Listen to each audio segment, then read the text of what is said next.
అది 1817. అప్పట్లో చాలామంది జర్మనీ నుంచి అమెరికా వచ్చి ఉద్యోగాలు వెతుక్కునేవాళ్లు. అదేవిధంగా ఆండ్రూ హెల్మాన్ కూడా వచ్చాడు. ఓ టైలర్ దగ్గర పనికి చేరాడు. డీల్ ప్రకారం 2 ఏళ్లు పనిచేశాడు. కొంత డబ్బు పోగేసుకున్నాడు. ఆ డబ్బుతో కొంతకాలం యూరప్లోని పర్యాటక ప్రదేశాలకు వెళ్లాడు. బాగా ఎంజాయ్ చేశాడు. తిరిగి అమెరికా వచ్చాడు. 1820లో వర్జీనియాలోని ఓ పొలంలో పని దొరికింది. అక్కడ తనతో పాటు మహిళలు పనిచేయడం చూశాడు. అక్కడ కొంతకాలం మాత్రమే పనిచేసి మహిళలు పనిలో లేని పొలంలో పని వెతుక్కున్నాడు. ఎందుకంటే ఆండ్రూకి మొదట్నుంచి అమ్మాయిలంటే నచ్చదు. అతడి దృష్టిలో వాళ్లు పనిచేయడానికి పనికిరారు.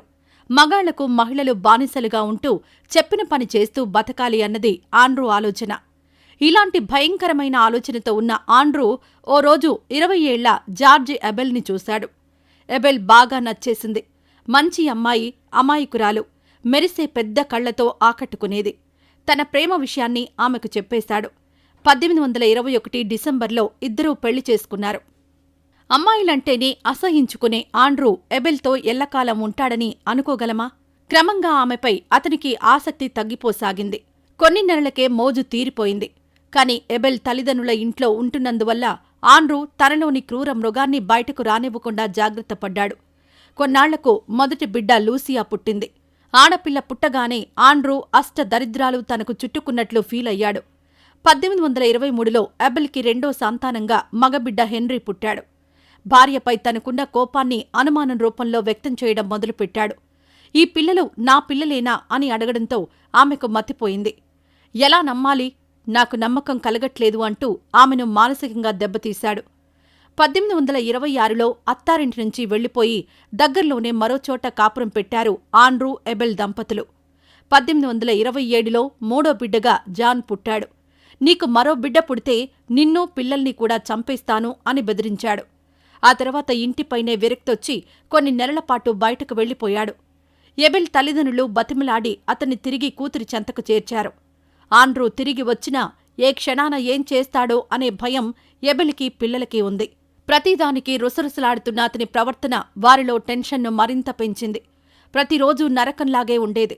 అతను లేనప్పుడే బాగుండేదని వాళ్లకనిపించేది. ఎబెల్ తండ్రి ఆస్తి పంపకాలు చేయాలని నిర్ణయించాడు. తన పొలంలో కొంత భాగాన్ని అమ్మాడు. ఆ డబ్బుతో ఓహియోలో 3 స్థలాలు కొన్నాడు. వాటిని ఎబెల్, ఆమె ఇద్దరు సోదరులకు ఇచ్చాడు. దాంతో 1831లో ఆండ్రూ, ఎబెల్ వారి 3 పిల్లలతో కలిసి ఓహియోలోని కార్రోల్ కౌంటీకి వెళ్లారు. అక్కడ వాళ్లు 5 ఏళ్లున్నారు. ఆ సమయంలో ఆండ్రూ విజయవంతమైన రైతుగా పేరు పొందాడు. 2 పొలాలను సొంతం చేసుకున్నాడు. 1836లో ఆ పొలాలను అమ్మేసి ఎబెల్ సోదరుడు ఉంటున్న ఓహియోలోని లోగాన్ కౌంటీకి ఫ్యామిలీని తరలించాడు. ఆండ్రూ ఎంత గొప్పవాడైతే మాత్రం ఏం లాభం? అతనిలో ఏహ్య భావం అలాగే ఉంది. కుటుంబంలో ఏనాడూ ఆనందం లేదు. మహిళల్ని యంత్రాల్లా చూసే అతనికి రాన్రాను ఫ్యామిలీపై అసహ్యం పెరిగింది. 1839లో సడన్గా 3 పిల్లలకు అనారోగ్యం వచ్చింది. 48 గంటల గ్యాప్లో 3 చనిపోయారు. ఇంత జరిగినా ఆండ్రూ బెల్లం కొట్టిన రాయిలా ఉన్నాడే తప్ప అతనిలో బాధ కనిపించలేదు. దాంతో తన భర్తే వాళ్లకు విషం ఇచ్చి చంపి ఉంటాడని ఎబెల్ ఆరోపించింది. ఈ ఆరోపణను ఆండ్రూ తీవ్రంగా ఖండించాడు. ఈ దారుణాల పరంపర కంటిన్యూ అయింది. పిల్లలు చనిపోయిన కొన్నాళ్లకు ఎబెల్ సోదరుడు జార్జికి అనారోగ్యం కలిగింది. ఎందుకో అర్థం కాలేదు. ఆ తర్వాత 2 రోజులకు జార్జి భార్య రాచెల్ ఎబెల్ని కలుద్దామని ఆండ్రూ ఇంటికొచ్చింది. లోపలికి వెళ్లగానే అక్కడ ఆండ్రూ బెడ్పై పడి ఉన్నాడు. అతని ముఖం, తల అంతా రక్తం ఉంది. ఏమైంది అని ఆమె అడిగితే 2 దొంగలు ఇంట్లోకి ప్రవేశించి దాడి చేశారని చెప్పాడు. తాను అపస్మారక స్థితిలోకి వెళ్లిపోయానని చెప్పాడు. తాను బెడ్ నుంచి కదలలేకపోతున్నానని చెప్పాడు. మరి ఎబెల్ ఎక్కడుంది అని అడిగితే తనకు తెలియదన్నాడు. దాంతో రాచెల్ ఎబెల్ కోసం వెతికితే మరో గదిలో ఎబెల్ రక్తపు మడుగులో శవమై కనిపించింది. ఆ గదిలో గోడలన్నీ రక్తపు మరకలతో ఉన్నాయి. తల పగిలిపోయేలా ఎబెల్ని ఆండ్రూయే చంపాడని ఆమె సోదరులు ఆరోపించారు. తాను చంపలేదని ఆండ్రూ వాదించాడు.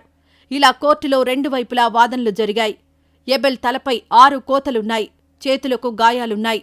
ఓ చేతికి 2 వేళ్లు కూడా లేవు. ఆమెను గొడ్డలితో నరికి చంపినట్లు తేలింది. అయితే ఇవేవీ తాను చేయలేదని ఆండ్రూ వాదించాడు. అయితే అతని తలపై ఉన్న రక్తం మరకలు అతనివి కావని, అది ఎబెల్ రక్తమని డాక్టర్లు తేల్చారు. దాంతో ఎబెల్ని అతనే గొడ్డలితో నరికి చంపాడని జ్యూరీ తేల్చింది. ఆండ్రూ హత్య చేశాడని తేలినా శిక్ష ఖరారు కాలేదు. దాంతో అతన్ని ఓహియోలోని బెల్ ఫ్రంట్ జైలులో ఉంచారు. అక్కడ 14 నెలలున్నాడు. ఓ రోజు బాగా మంచు కురుస్తున్న సమయంలో తన సెల్లో తాను ఒక్కడే ఉన్నాడు ఆండ్రూ. తనకు చలిగా ఉందని పైన ఉన్న గదికి వెళ్లేందుకు అనుమతి ఇవ్వాలని పోలీసుల్ని కోరాడు. సరే అన్న పోలీస్ పైకి వెళ్లమన్నాడు. పై గదికి వెళ్లిన ఆండ్రూ ఇంకా పైకి వెళ్తే ఏముంటుందో చూద్దామని ప్రయత్నించాడు. అక్కడ ఓ డోర్ ఉందిగాని దానికి తాళం లేదు. దాంతో ఆ డోర్ తెరిచి ఈజీగా జైలు నుంచి పారిపోయాడు. 1840లో అతని ఆచూకీ తెలిపితే $300 ఇస్తామని పోలీసులు ప్రకటించారు. కాని ఆండ్రూ కనిపించలేదు. 1843 ఏప్రిల్లో మేరీలాండ్లో 17 ఏళ్ల మటిల్డా కోసం క్యాథరిన్ వెతుకుతోంది. మటిల్డాకి ఆల్రెడీ పెళ్లయింది. భర్త పేరు ఆడమ్ హార్న్.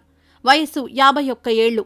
మటిల్డా 2 వారాల కిందట రాత్రివేళ ఇంట్లోంచి పారిపోయిందని క్యాథరిన్కి ఆడమ్ హార్న్ చెప్పాడు. అది క్యాథరిన్ నమ్మలేదు.